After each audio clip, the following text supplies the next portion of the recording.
তো আমরা এখন শুনবো মিজানুর রহমান আজহারীর একটা সুন্দর ওয়াজ, এক আল্লাহর আলীর অবাক করা ঘটনা।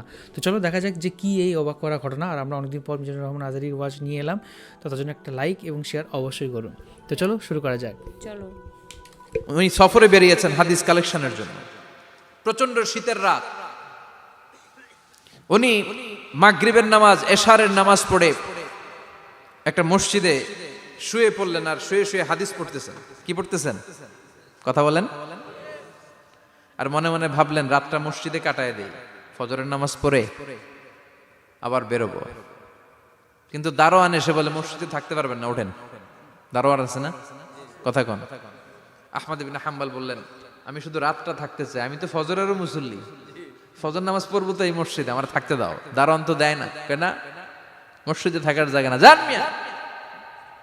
উনি যে আহমদ ইবনে হাম্বল এটা চিনে নাই, থাকতে দেয় না। কি করবে এখন? উনি কাঁথা গুছিয়ে হাদিসের কিতাব নিয়ে কাঁধের মধ্যে ব্যাগ নিয়ে মসজিদ থেকে বেরোয় গেলেন। কি আর করবেন, প্রচন্ড শীত, আর কাঁপতেছেন, বুড়ো মানুষ। পথিমধ্যে দেখলেন বাজার। বাজার একজন খাব্বাজ, শাবুন খাব্বাজ, যুবক রুটি বিক্রেতা। সে রুটি বিক্রি করে, চুলার মধ্যে রুটি সেকে। সে যে সালাম দিল, আসসালামু আলাইকুম। যুবক বলে ওয়ালাইকুম আসসালাম। আহমদ ইবনে হাম্বল বলে, যুবক আমার যাওয়ার জায়গা নেই, সফরে বেরিয়েছি, খুব শীতে কষ্ট পাচ্ছি, রাতে যদি তোমার এই চুলা থেকে একটু আগুন পোহাই কোনো সমস্যা? যুবক বলে, না না সমস্যা না, আহলান ওয়া সাহলান, খোশ আমদেদ, আসেন আসেন, আপনি আগুন পোহাইলে আমার সমস্যা কি? সুবহানাল্লাহ পড়েন। আল্লাহ শুকরিয়া করে উনি বসলেন আর আগুন পোহাচ্ছেন। আর খেয়াল করলেন যুবক রুটি বানায় আর পড়ে আস্তাগফিরুল্লাহ, রুটির দলা বানায় পড়ে আস্তাগফিরুল্লাহ, খামির বানায় আর পড়ে আস্তাগফিরুল্লাহ, রুটি নিয়ে উনুনের ভিতরে চুলার ভিতরে সেকা দেয় আর পড়ে আস্তাগফিরুল্লাহ। দোকানদারের কাছে কেউ আসলেই সে রুটি দেয় আর পড়ে আস্তাগফিরুল্লাহ। ক্রেতার কাছ থেকে টাকা নিয়ে ক্যাশ বক্সে রাখে আর কি পড়ে, আবার রুটি বানানো শুরু করে আর কি পড়ে, খালি এইটাই পড়তেছে। ইমাম আহমদ ইবনে হাম্বল তো অবাক, কিরে এটা আবার কেমন যুবক, খালি আস্তাগফিরুল্লাহ। উনি প্রশ্ন করলেন, যুবক ঘটনা কি? আসার পর থেকেই তোমার দেখতেছি তুমি রুটি বানাও, রুটি বিক্রি করো আর পড়ো আস্তাগফিরুল্লাহ, মালাকা ইয়া শাবাব। যুবক বলে, আস্তাগফিরুল্লাহ আমার সবচেয়ে বেশি পছন্দের আমল, আমি সব সময় আঠার মতো ইস্তেগফারের সাথে লেগে থাকি আর সব সময় পড়তে থাকি আস্তাগফিরুল্লাহ, আর এর বদৌলতে আল্লাহ আমারে মুস্তাজাবুদ দাওয়া বানিয়ে দিয়েছে। আহমদ ইবনে হাম্বল তো অবাক, আনতা মুস্তাজাবুদ দাওয়া, তুমি মুস্তাজাবুদ দাওয়া, রুটিওয়ালা। আমি এত বছর হাদিস পড়াই, আমিও তো মুস্তাজাবুদ দাওয়া না, আর তুমি রুটি বেচো বাজারে, তুমি মুস্তাজাবুদ দাওয়া, তুমি দোয়া করলে সব কবুল হয়ে যায়।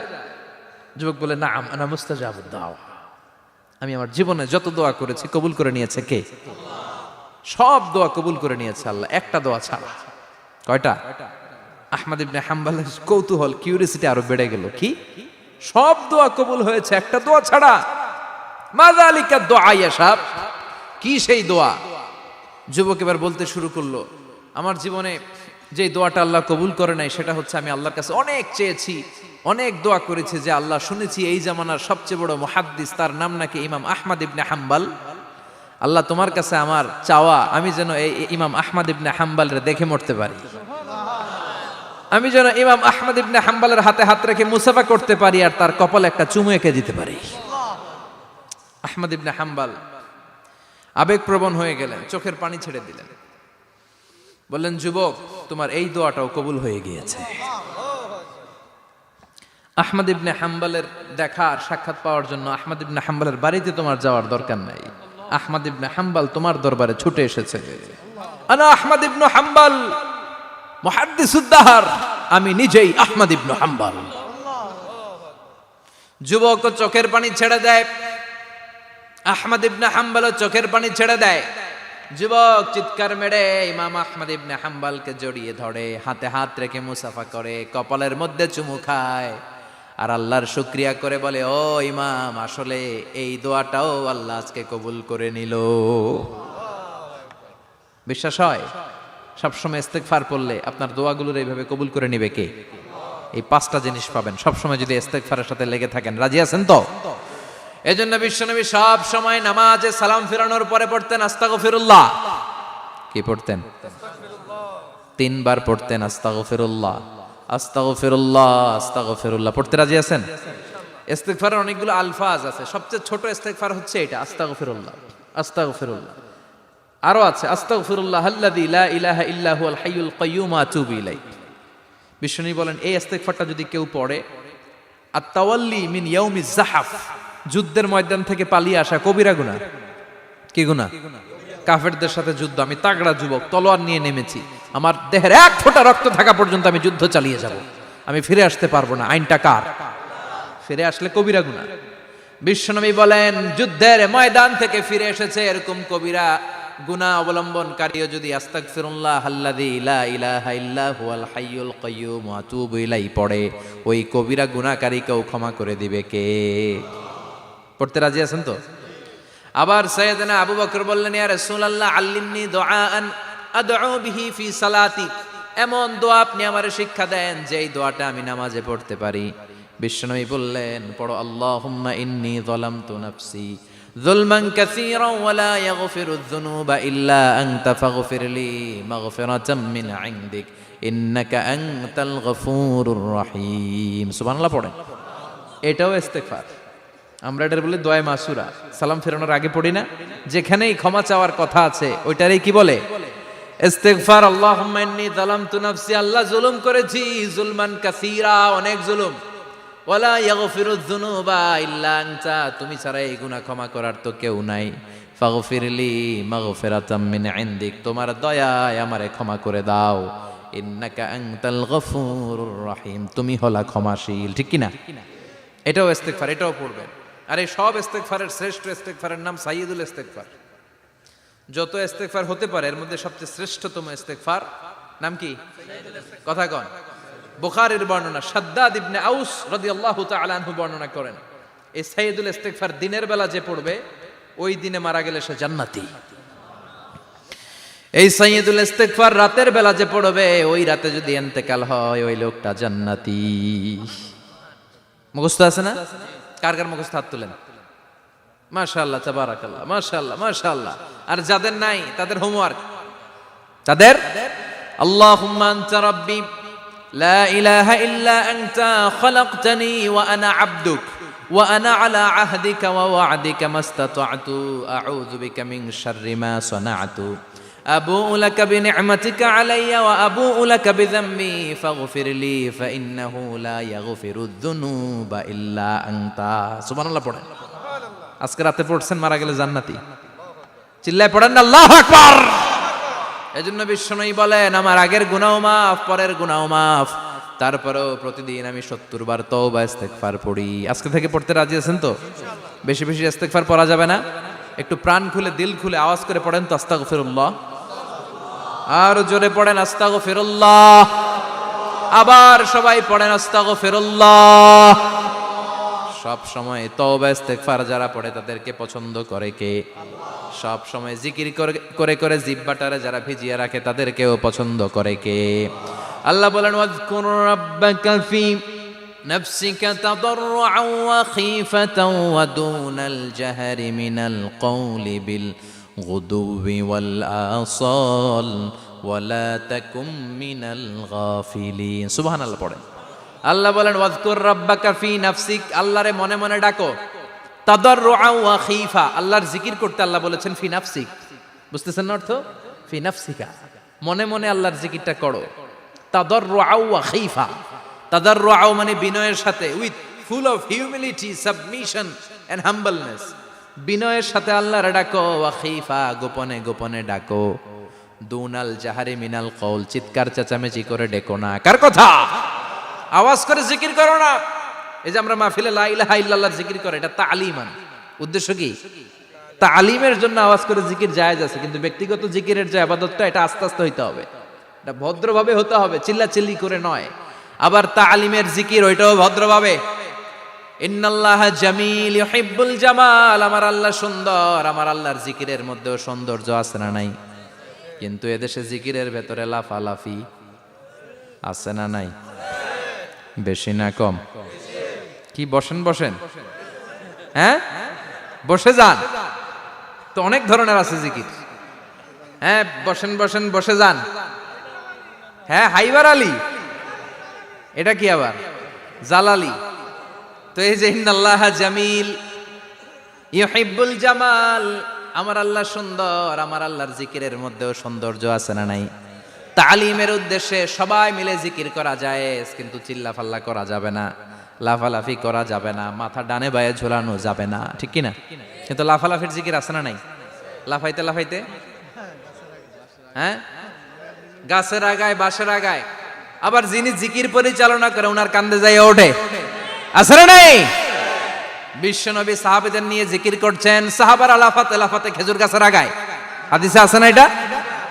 বিশ্বনবী সাহাবাদেরকে নিয়ে জিকির করছেন, লাফাতে লাফাতে আবু বকর বিশ্বনবীর কান্দের উপরে, আছে হাদিসে আছে। এটা জিকির নয়। কি সুন্দর দেখেন, ইসলাম বোঝা কত সহজ।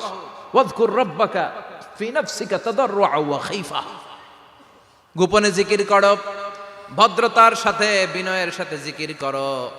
ওয়ালা তাকুম মিনাল গাফিলিন দুনাল জাহারি মিনাল কওল, চিৎকার চেঁচামেচি করে জিকির করো না। যারা চিকফাল দিয়ে হই হই হই হই করে, আছে না? হই হই হই হই হই হইয়ের ভিতরে আল্লাহর নাম আছে, হ্যাঁ? এই যে হুই হাই হুই হাই, এই স্টাইলের যে জিকির, এটার ভিতরে আমার আল্লাহর নাম আছে? আল্লাহর নাম যদি না থাকে ওইটা জিকির হবে? কথা বলেন। বিষ্ণু বললেন, খবরদার, চিৎকার চেঁচামেচি করে লাফালাফি করে যারা জিকির করে এরা মনে করে আল্লাহ কানে শোনে না। কথা বলেন। আপনি গোপনেও আল্লাহর ডাকলে আপনার ডাকে সাড়া দিবে কে? এজন্য রাব্বুল আলামিন বলেন, ফাযকুরুনি আযকুরকুম ওয়াশকুরুলি ওয়ালা তাকফুরুন। বান্দা আমার জিকির তোমরা করো, আমিও তোমাদের জিকির করব, ঠিক কি না? আমরা যদি আল্লাহর জিকির করি, আমাদের জিকির করে কে? সুবহানাল্লাহ কইবেন না? আমরা আল্লাহর জিকির করে, আল্লাহ নাকি আমাদের জিকির করে, জানো তো না কথা এটা। আবার হাদিসে কুদসিতে আল্লাহ বলেন, ফাইন যাকারানি ফি নাফসি যাকারতুহু ফি নাফসি, আমার বান্দা যদি একা একা আমার জিকির করে, আমি আমার বান্দারে একা একা স্মরণ করি। ওয়া ইন যাকারানি ফি মালাইন যাকারতুহু ফি মালাইন খায়রিম মিনহু, এরকম মহা সম্মেলন করে যদি কেউ আমি আল্লাহর জিকির করে, আমি এর চেয়েও বড় মহা সম্মেলন ফেরেশতাদেরকে নিয়ে করে আমার বান্দারে স্মরণ করি। ওয়া ইন তাকাররাবা ইলাইয়া শিবরান তাকাররাবতু ইলাইহি যিরাআন, আমার বান্দা যদি আমার দিকে এক বিঘত আসতে চায়, আমি আমার বান্দার দিকে এক হাত এগিয়ে যাই। আমার বান্দা যদি আমার দিকে এক হাত আসতে চায়, আমি আমার বান্দার দিকে দুই হাত যাই। ওয়া ইন আতানি ইয়ামশি আতাইতুহু হারওয়ালা, আমার বান্দা যদি আমার দিকে হেঁটে হেঁটে আসতে চায়, আমি আমার বান্দার দিকে দৌড়ে দৌড়ে যাই। সুবহানাল্লাহ পড়ে। এজন্য বিশ্বনবী বলেন, লা ইয়াজালু লিসানুকা রাতবাম মিন যিকরিল্লাহ, আল্লাহর জিকির দিয়ে জিহ্বাটারে ভিজিয়ে রাখবা। কার কথা? চিল্লায় বলেন, কার কথা? সবসময় আল্লাহর জিকির করতে রাজি আছেন তো? সবচেয়ে শ্রেষ্ঠ জিকির বিশ্বনবী বললেন, আফদালু যিকরি লা ইলাহা লা ইলাহা লা ইলাহা ইল্লাল্লাহু মুহাম্মাদুর রাসূলুল্লাহ সাল্লাল্লাহু। সবচাইতে শ্রেষ্ঠ জিকির লা ইলাহা, এর চেয়ে শ্রেষ্ঠ জিকির আছে? কথা বলেন। বিশ্বনবী বললেন, মান ক্বালা লা ইলাহা ইল্লাল্লাহ সিদকান মিন কলবিহি, একনিষ্ঠতার সাথে অন্তর থেকে কেউ যদি জীবনে একবার বলে লা ইলাহা ইল্লাল্লাহ, দাখালাল জান্নাহ, তার যদি পাপ থাকে, অন্যায় থাকে, ওই পাপ আর অন্যায়ের শাস্তিগুলার পরে কোনো না কোনো দিন আমার ওই বান্দা জান্নাতে ঢুকবে। একবার যদি খালিসান মিন কলবিহি সে পড়ে লা ইলাহা ইল্লাল্লাহ, তার জন্য জান্নাতকে অবধারিত করে দিয়েছে কে? আবার এটার নাম আল্লাহ দিয়েছে কালিমায়ে। কথা বলেন। দরাবাল্লাহু মাসালান কালিমাতান তাইয়িবাতান কাশাজারাতিন তাইয়িবাতিন আসলুহা সাবিতুন ওয়া ফারউহা ফিস সামা। সুবহানাল্লাহ। পবিত্র বাণী এটা কালিমায়ে তাইয়িবা। আবু সাঈদ আল খুদরি থেকে বর্ণিত, মুস্তাদরেকে হাকিম আর সহিহ ইবনে হিব্বানে এসেছে, বিশ্বনবী বলেন, মুসা আলাইহিস সালাম আল্লাহর একবার প্রশ্ন করলেন, ইয়া রাব আল্লিমনি দুআআন আদউ বিহি, আপনি আমার এমন একটা জিকির শিক্ষা দেন যে এই জিকির দিয়ে আমি শুধু আপনার জিকির করব, কেউ এই জিকির করতে পারবে না। এই জিকির জানবো শুধু আমি, আর জানবেন। কথা কোন? প্রশ্ন করছে কে? হ্যাঁ, কাকে করেছে? আল্লাহ এমন একটা জিকির শিখান যেই জিকির কেউ জানে না, আমি জানবো, আর ওই জিকির দিয়ে প্রাণ ভরে আপনারে ডাকবো। আল্লাহ বললেন, মুসা পড়ো লা ইলাহা লা ইলাহা ইল্লাল্লাহু মুহাম্মাদুর রাসূলুল্লাহ। মুসা আলাইহিস সালাম বললেন, আল্লাহ চাইলাম কি, কইলেন কি? লা ইলাহা তো জাতীয় জিকির, এটা তো আন্তর্জাতিক জিকির, এটা জানে না এমন কেউ নাই। এমনকি হিন্দু ভাইরাও জানে, কথা কন। আল্লাহ আমি তো চাইছিলাম এক্সক্লুসিভ, আমার জন্য স্পেশাল, এর চেয়ে সুন্দর আর কেউ জানবে না, এত সুন্দর একটা জিকির আপনি দিবেন, এটা আমি ডাকবো আপনারে আর আপনি শুনবেন। আল্লাহ বললেন, মুসা এর চেয়ে দামি আমার কাছে নাই।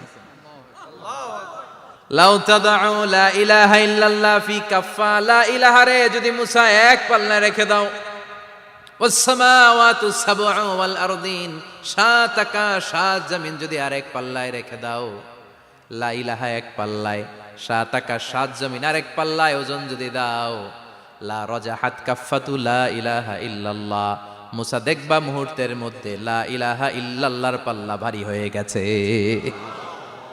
সাত আকাশ সাত জমিন এক পাল্লায়, শুধু লা ইলাহা ইল্লাল্লাহ আরেক পাল্লায়, মুহূর্তে লা ইলাহার পাল্লাটারে ভারী করে দিবে কে?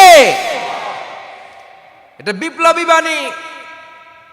আমরা এটার ভিক্ষার মধ্যে লাগাইছি। এখন ভিক্ষা করার সময় লা ইলাহা আছে না নাই? একটা টাকা দিয়া যান, আমি গরিব ইনসান আর সমান, একটা টাকা দিয়া যান, আমি গরিব ইনসান, আছে না নাই? জুমার নামাজের সময় ভিক্ষা করে, একটা টাকা দিয়া যান, আর লা ইলাহার জিকির লগে, আছে না নাই? এটা আমরা ভিক্ষার জিকির বানাইছি, এটা তো বিপ্লবী বাণী। এই বাণীর পক্ষে যারা, তারা ন্যায় আর সত্যের পক্ষে চিল্লায় বলেন ঠিক কিনা? এই বাণীতে যারা বিশ্বাস করে, তারা এক আল্লাহর সামনে মাথা নত করে দেয়। গোটা পৃথিবীর কোন শক্তির সামনে ওই মাথা নত হয় না, ঠিক কিনা? এই লা ইলাহা যারা আমরা মানি, আল্লাহ ছাড়া কারো সামনে মাথা নত করব? কোন শক্তি আমাদের মাথা নত করাতে পারে? এই কালেমার আন্দোলন যারা করে, তারা আল্লাহ ছাড়া পৃথিবীর কাউরে ভয় পায় না। আর তারা চায় কালেমার পতাকা পৃথিবীর মধ্যে যেন পথ পথ করে উড়ে, ঠিক কিনা? বাংলার জমিনে কালেমার পতাকা উড়ুক, আমরা চাই কি চাই না? কোন একদিন এ দেশের আকাশে কালিমার পতাকা উড়বে, সেদিন সবাই খোদাই বিধান পে দুঃখ বেদনা ভুলবে। কোন একদিন এ দেশের আকাশে কালিমার পতাকা উড়বে, সেদিন সবাই খোদাই বিধান পে দুঃখ বেদনা ভুলবে। চিৎকার করে বলেন ঠিক কিনা? এই কালেমার সমাজ যদি হয়, ওই সমাজে কেউ লাঞ্ছিত হবে না, ওই সমাজে কোনো নারী নিগৃহীত হবে না, ওই সমাজের কোনো কাজের মেয়েরা ধর্ষিত হবে না, ওই সমাজে দুর্নীতি থাকবে না, ঘুষ থাকবে না, চাঁদাবাজি থাকবে না, টেন্ডারবাজি থাকবে না। সমাজটারে শান্তি দিয়ে সমৃদ্ধ করে দিবে কে? এজন্য সব সময় জিকির করতে হবে একজনের, চিল্লায় বলেন তিনি কে? শ্রেষ্ঠ জিকির হচ্ছে লা ইলাহা। পড়তে রাজি আছেন? সব সময় জিকিরটা করতে রাজি আছেন? Every night and every day, every night and every day, never forget to say la ilaha illallah, never forget to say la ilaha illallah. পড়েন, every night and every day, every night and every day, never forget to say la ilaha illallah, never forget to say la ilaha illallah, never forget to say la ilaha illallah. When you're walking down the street, use your time and repeat, and say in every heartbeat la ilaha illallah. when you walking down the street, use your time and repeat and say in every heartbeat, La ilaha illallah. Every night and every day, every night and every day, never forget to say La ilaha illallah. চিল্লায় বলেন ঠিক কিনা? দিনে রাতে যে কোনো মুহূর্তে আমাদের জিহ্বার মধ্যে থাকবে কি? কথা বলেন, জিহ্বায় থাকবে কি? অবাক করা ঘটনা।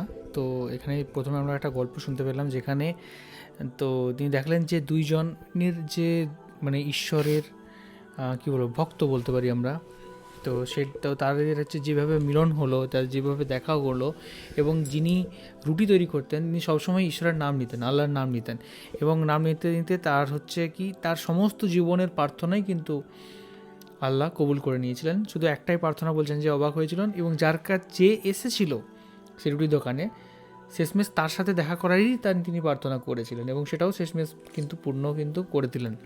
তো এখানে দেখা গেলো যে আমরা ঈশ্বরের নাম যত আমরা নেব তত কিন্তু আমাদের জীবন কিন্তু অনেক মসৃণ হয়ে উঠবে।